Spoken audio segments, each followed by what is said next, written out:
Règle 5. Apprenez en écoutant des histoires. Bonjour et bienvenue dans le programme Les 7 règles de français authentique. Jusqu'ici, je vous ai expliqué une méthode simple mais très efficace pour pratiquer et améliorer votre français. Écoutez du français pendant vos temps morts, sans stress et en écoutant de nombreuses fois la même chose. Encore une fois, la répétition est une clé. C'est un des points les plus importants. Si vous n'écoutez un article qu'une ou deux fois, vous ne pourrez pas progresser. Quand j'explique à des élèves que sans répétition, ils n'ont aucune chance de comprendre un français et parler couramment, j'obtiens toujours la même réponse. Oui, mais écouter 30 fois la même chose est ennuyeux. Et c'est vrai. Alors que faire? Arrêter d'utiliser cette technique? Non. Comme je vous l'ai dit, elle est trop importante. Répéter stupidement des listes de mots sans aucun sens? Vous connaissez la réponse. Sinon, il faut réécouter l'article de la règle 2. J'ai très longtemps réfléchi pour trouver un compromis.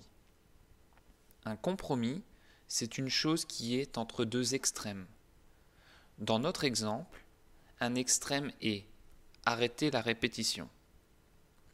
L'autre extrême est répéter stupidement, bêtement. Dans ce cas, un compromis sera continuer la répétition, mais de façon intelligente. J'ai donc cherché ce compromis. J'ai essayé de nombreuses méthodes et j'en ai trouvé une qui permet de répéter sans s'ennuyer. Si vous écoutez mes podcasts, vous connaissez la réponse. Et oui, il faut écouter des histoires. C'est la règle numéro 5. Apprenez en écoutant des histoires. C'est le compromis qui va vous aider à répéter un même mot ou une même expression de nombreuses fois sans vous ennuyer. Prenons un exemple très simple. Si je veux vous apprendre le mot problème, je peux vous expliquer la définition. Problème veut dire difficulté, situation difficile.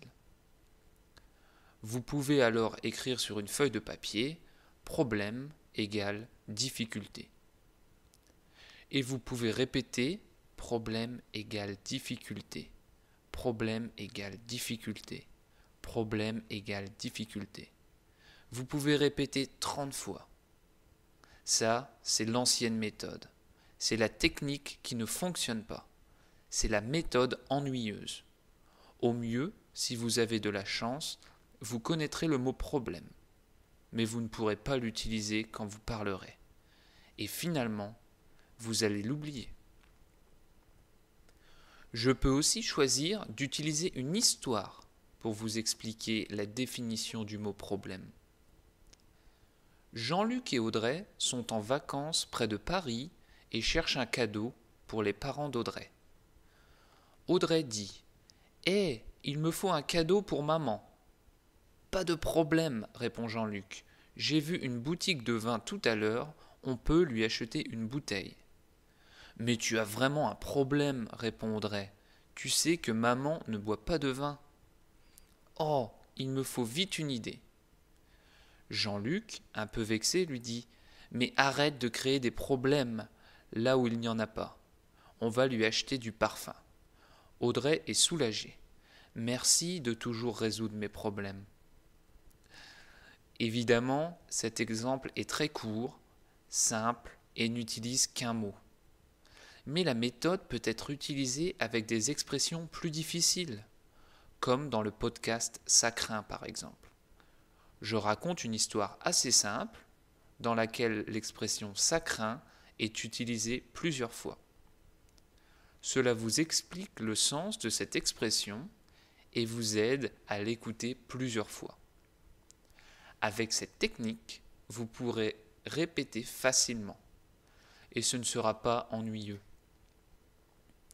Vous ne connaissez pas le sens de l'expression « ça craint » ? C'est dommage. Cette expression est utilisée tous les jours par des millions de francophones. Je vous conseille d'aller écouter le podcast « Ça craint » sur le site de Français Authentique. Dans les exemples « problème » et « ça craint » que je viens de donner, les histoires ne répètent qu'un seul mot ou une seule expression. Il est possible que répéter 30 fois soit un petit peu ennuyeux. Mais imaginez 3 ou 4 histoires répétant plusieurs fois 5 mots-clés et 3 expressions. Dans ce cas, vous apprendrez beaucoup et ce sera intéressant. Bien sûr, vous pouvez aussi écouter de nombreuses fois des articles qui ne racontent pas une histoire. Par exemple, les articles « Les 7 règles de français authentique » sont difficiles. Vous devez les écouter plusieurs fois pour bien les comprendre, je pense. Sinon, je vous félicite. Mais pour apprendre des mots ou expressions particuliers, écoutez des histoires qui utilisent ces mots ou ces expressions plusieurs fois est la meilleure solution. C'est le compromis que j'ai longtemps cherché. Je suis heureux de l'avoir trouvé et de le partager avec vous. Voilà, c'est tout pour aujourd'hui. Nous sommes presque à la fin du programme. Il ne reste plus que 2 règles. Ensuite, je vous expliquerai comment le système Français Authentique utilise ces 7 règles si efficaces. Les 5 premières règles sont: règle 1. Écoutez du français au lieu d'apprendre de la grammaire et d'aller en cours. Règle 2. Répétez un même article audio de nombreuses fois. Règle 3. Utilisez les temps morts de votre journée pour écouter du français. Règle 4. Ne stressez pas. N'allez pas trop vite. Apprenez un petit peu tous les jours. Règle 5. Apprenez en écoutant des histoires qui répètent plusieurs fois les mêmes mots. Demain, je vous donnerai la 6e règle. Elle complète la règle d'aujourd'hui. Apprenez grâce au contexte.